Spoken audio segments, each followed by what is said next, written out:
The right has been screaming for the past few weeks that the left in America won't talk about fraud, about Somali fraud. They're super mad about Somali fraud.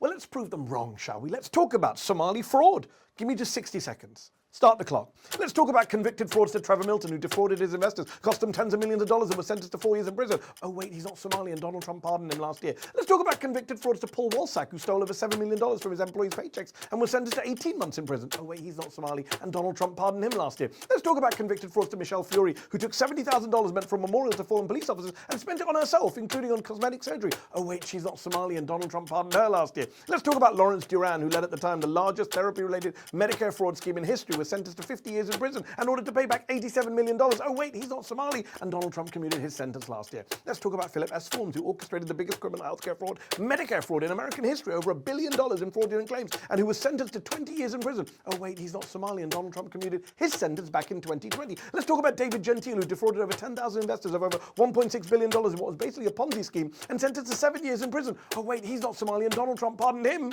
just last month.